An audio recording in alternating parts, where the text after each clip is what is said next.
There is a stretch of sea in the Mediterranean where the waters run dark and the winds carry a strange heaviness.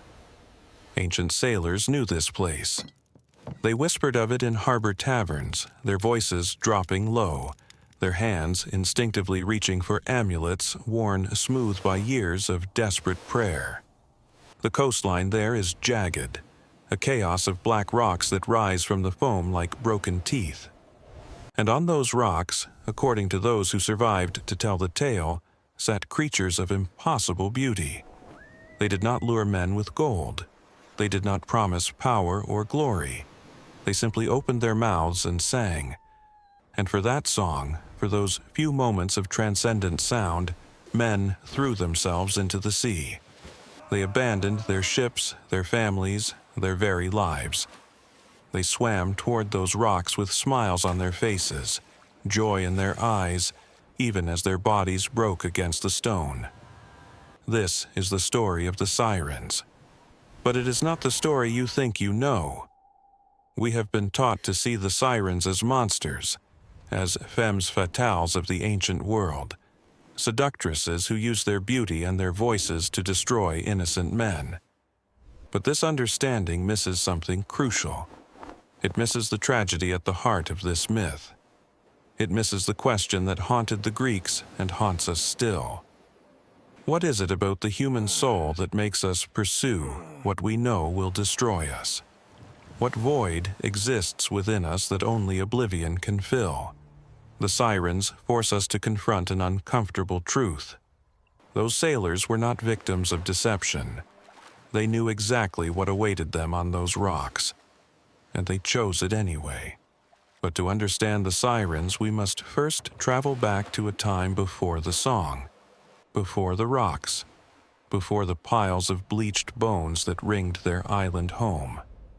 We must return to a meadow in Sicily, where the air was sweet with the scent of narcissus, and the laughter of young women echoed across fields of endless flowers. The Sirens were not always what they became. According to the poet Ovid and the fragments of older sources that have survived the erosion of millennia, they were once something far more innocent. They were the companions of Persephone, daughter of Demeter, goddess of the harvest. Imagine them as they were then. Young women of extraordinary beauty, some say the daughters of the river god Achelous. Others claim their mother was one of the muses themselves. They spent their days in that eternal meadow, gathering flowers, singing songs that made the very birds fall silent in reverence. Their voices were gifts from the divine, instruments of pure joy.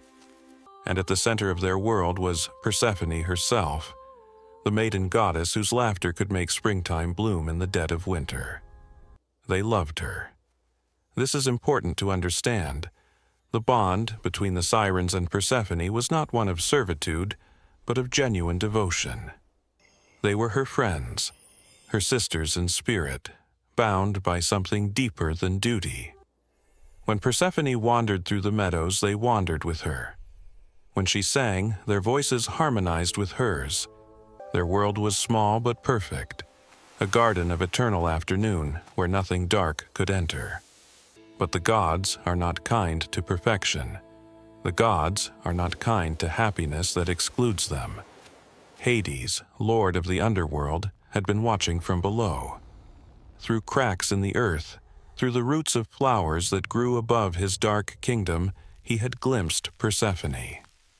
And he wanted her. Not with the fickle desire of Zeus, who took what he pleased and moved on. Hades wanted her completely, eternally. He wanted to make her his queen in the realm where no flowers bloomed, where no songs of joy had ever been heard. He asked Zeus for permission, for in those days even the Lord of the dead deferred to the king of Olympus.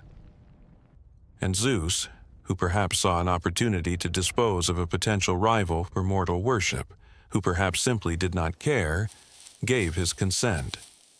What he did not do was ask Demeter. What he did not do was warn Persephone. The maiden would be taken, and that was that. The day it happened began like any other. The meadow was golden with morning light.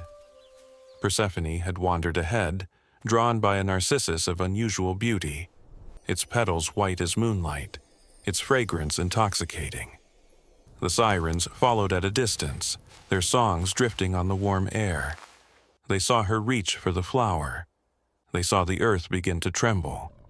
And then, with a roar that split the ground itself, the world tore open.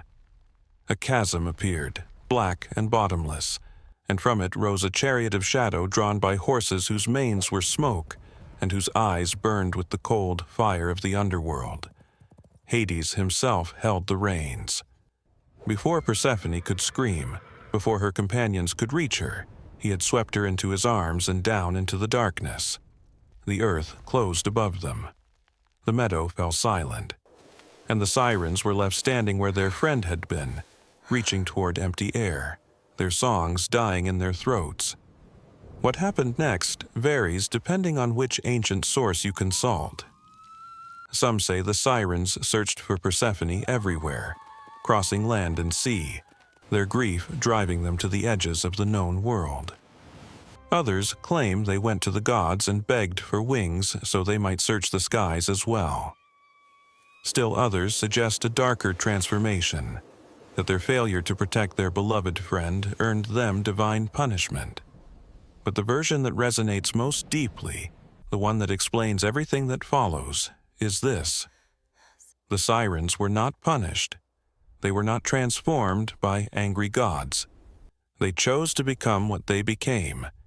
They asked for wings and received them. They asked for immortality and it was granted. But with these gifts came a terrible price. To search forever, they had to give up what made them human. To sing forever, their song would have to change. Picture them in that moment of transformation.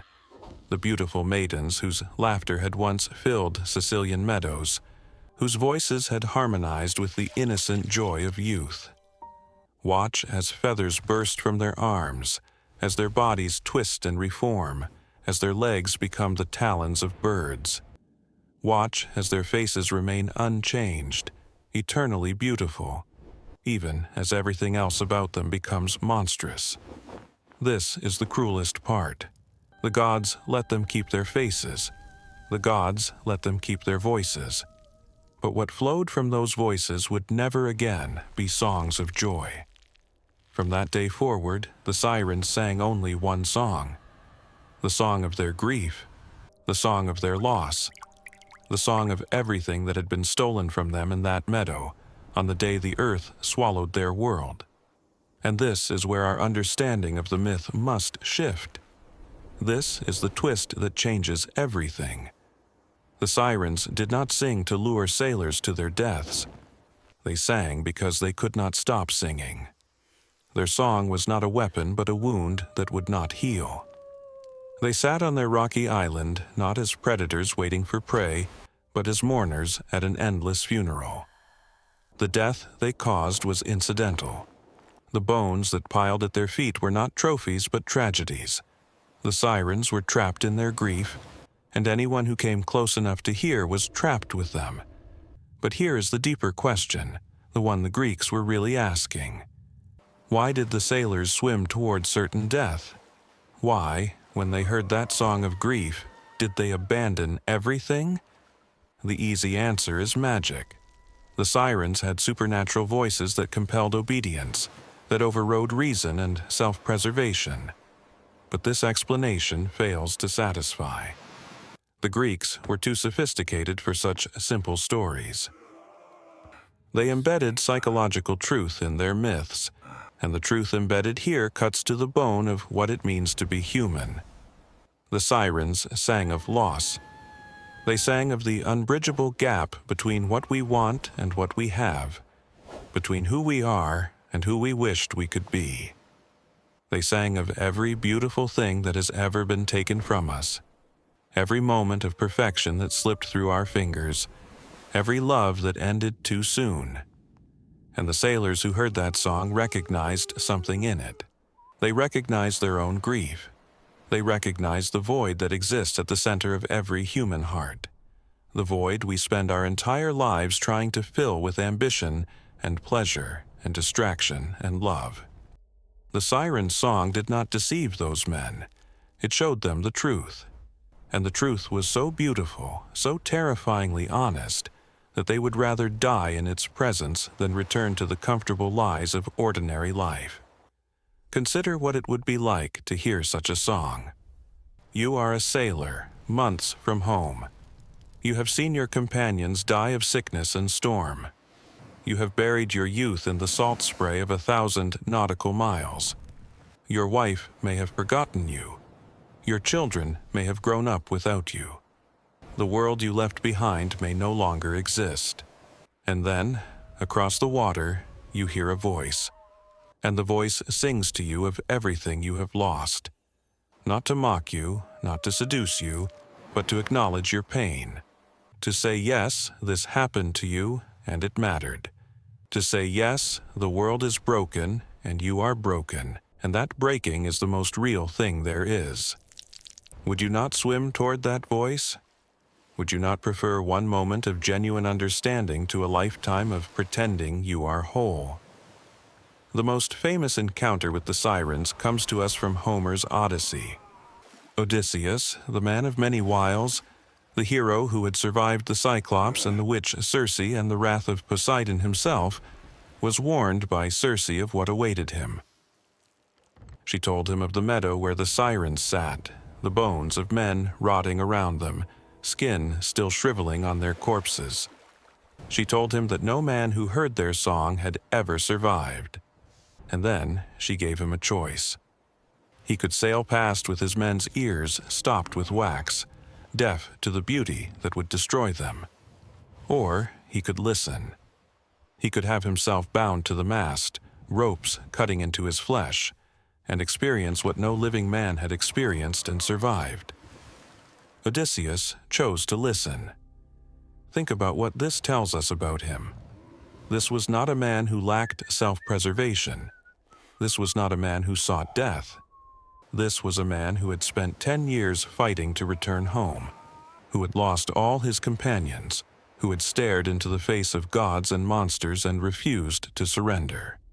And yet, when offered the chance to hear the Sirens' song, he could not resist. He had to know. He had to experience, even at the risk of madness, what lay at the heart of that legendary music. Homer describes what happened next with characteristic restraint, letting the power of the moment speak for itself. The ship approached the island. The crew, their ears plugged with beeswax, rode on without hearing. But Odysseus, bound to the mast, heard everything. The song flowed over him like honey, like sunlight, like the first breath after drowning. And what did the Sirens sing to him? They sang of knowledge. They sang that they knew everything, every secret of the gods, every hidden truth of the cosmos. They called him by name. They praised his suffering at Troy. They promised him wisdom beyond mortal comprehension, if only he would come to them, sit with them, listen forever. Odysseus screamed for his men to release him. He strained against the ropes until they cut his skin. He begged, he wept, he offered them anything if only they would let him swim to that island and sit at the feet of those impossible voices. His men only rowed harder. They had been warned. They had been told that no matter what their captain said, no matter how he begged, they must not release him until the song faded, and so they didn't. And so Odysseus survived. The only man to hear the Sirens' song and live. But survival in this case was perhaps its own kind of death. Homer tells us nothing of what Odysseus felt afterward, but we can imagine. We can imagine the silence that followed, the ordinary sounds of waves and wind, and men's voices that now seemed flat and meaningless. We can imagine him standing at the prow of his ship in the days that followed, straining to hear a music that was no longer there, wondering if everything that came after would be nothing but a long, gray anticlimax. The Sirens had shown him transcendence. They had shown him a beauty beyond the human, and then they had let him go. Was that mercy, or was it the cruelest punishment of all? There is another tale, less famous, but perhaps more revealing. The voyage of the Argonauts, Jason and his crew of heroes, preceded Odysseus by a generation. They too had to pass the Sirens' island, but their solution was different. Among their number was Orpheus, the greatest musician who ever lived, the man whose songs could make stones weep and rivers reverse their course. When the Sirens began to sing, Orpheus took up his lyre, and he sang louder. Picture the scene: the Argo cutting through blue water, the rocky island visible on the horizon. The first notes of the Sirens' song drifting across the waves, that melody of unbearable longing. The crew beginning to turn, to reach for the oars, to steer toward their own destruction.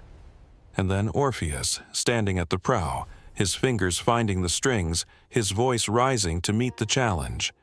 He sang of triumph. He sang of the victories that awaited them, the golden fleece, the glory that would echo through the ages. He sang of life and its possibilities, of love and its rewards, of everything that made existence worth continuing. And his song, for a moment, was enough. It drowned out the grief. It reminded the Argonauts of all they had to live for. The ship sailed past. The crew survived.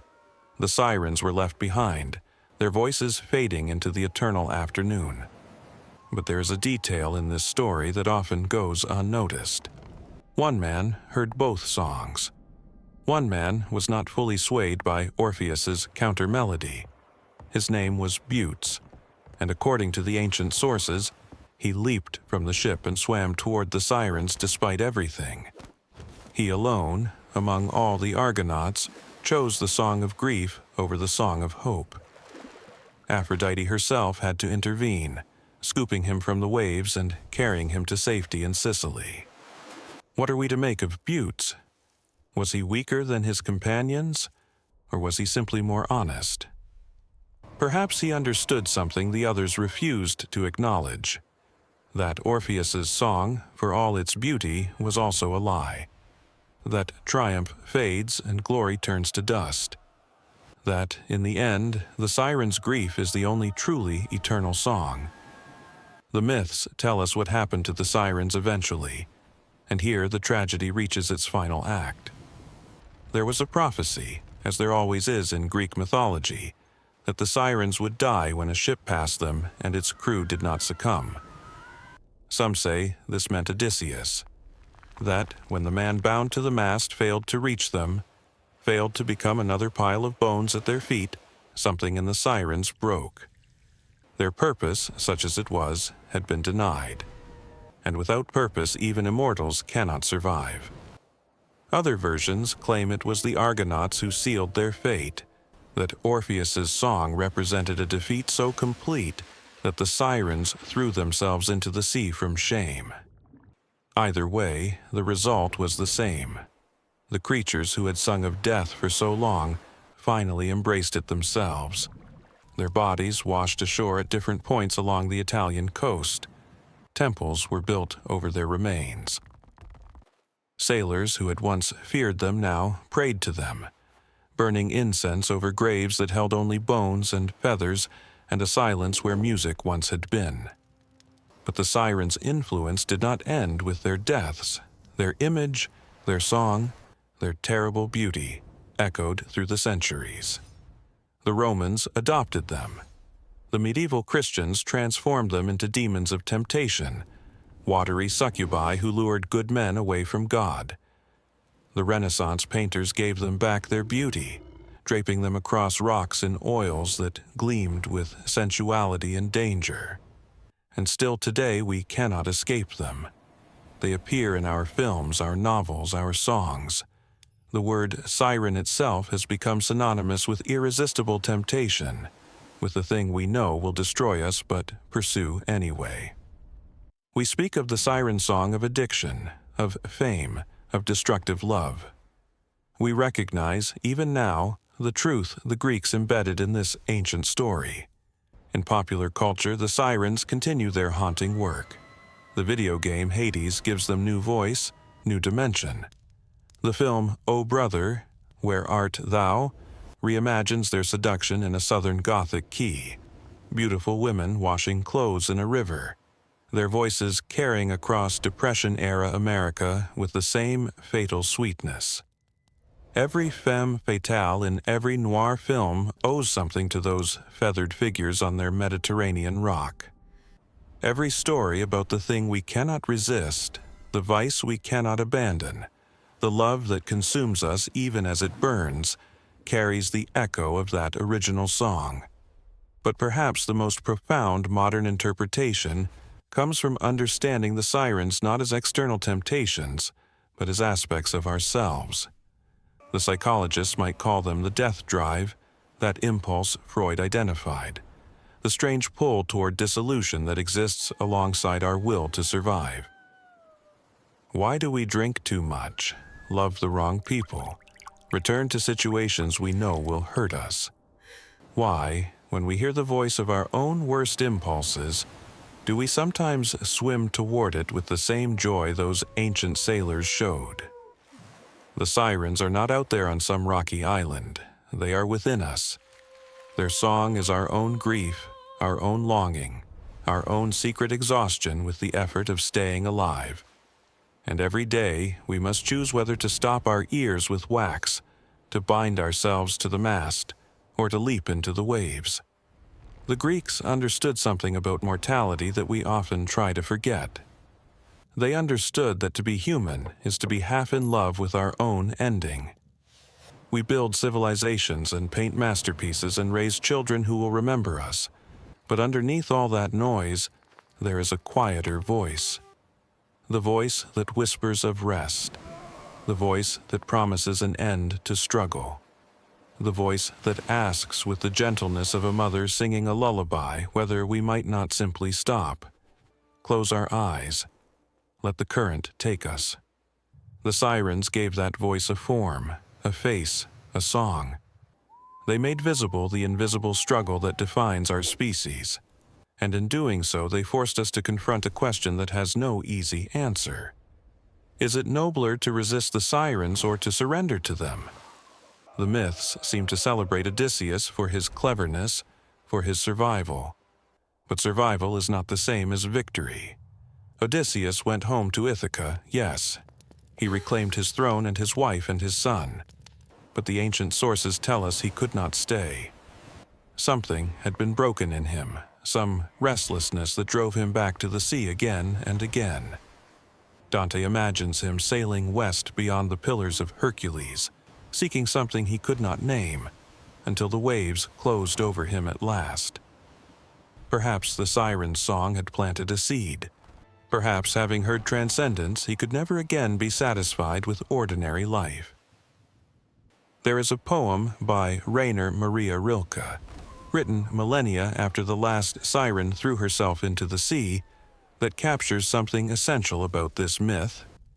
He writes of beauty being nothing but the beginning of terror we can still just barely endure. The siren's song was beautiful. That much every source agrees upon. But it was also terrible. It forced those who heard it to confront the limits of their own existence, the smallness of their own joys, the inadequacy of their own songs. And in that confrontation, some men chose death. Not because they were weak, but because they glimpsed something true. They glimpsed the gap between what is and what could be, and they could not bear to look away. As this tale draws to its close, consider your own life. Consider the sirens that call to you, the songs that promise oblivion in the guise of fulfillment. They are different for each of us. For some, it is the bottle or the pill, the substance that quiets the noise but demands more and more in payment. For others, it is the relationship that consumes rather than nourishes, the love that looks like devotion but feels like drowning. For still others, it is work without end, ambition that devours everything in its path, the drive to achieve that leaves nothing behind but achievement. We all have our rocky islands. We all hear the song. The question is not whether we will be tempted. The question is what we will do when the music begins. Perhaps the wisest approach is not Odysseus's, with his ropes and his wax and his desperate need to hear without surrendering. Perhaps it is not the Argonauts either, drowning out grief with the louder music of ambition. Perhaps the wisest approach is simply to acknowledge the song, to admit that it is beautiful, to understand why the sailors swam, and then, with that understanding, to choose life anyway, not because life is better than death, not because our joys outweigh our sorrows, but because the choice itself is what makes us human. The Sirens had no choice. They were trapped in their grief, singing forever because they could not stop. But we can choose. We can hear the song and still say no. We can acknowledge the beauty of oblivion and still reach for tomorrow. This is our peculiar gift. This is our burden. This is what the myth has been trying to teach us all along. The rocks where the Sirens sat have long since crumbled into the sea. The bones of their victims have become sand. The songs themselves have faded into a silence so deep that we can only imagine what they must have sounded like. But the longing those songs expressed, the grief and the beauty and the terrible honesty, these are with us still. Every time we pause at the edge of a cliff and feel that strange pull toward the depths. Every time we reach for the thing we know will hurt us. Every time we hear, in the small hours of the night, a voice that sounds almost like music, calling us toward rest we have not earned. In those moments, we stand where the ancient sailors stood. We hear what they heard, and we must make the choice they made, knowing that no matter what we decide, the song will continue. The Sirens are dead. Long live the Sirens. Their music plays on in the chambers of every human heart that has ever known longing. And perhaps that is the point. Perhaps that was always the point.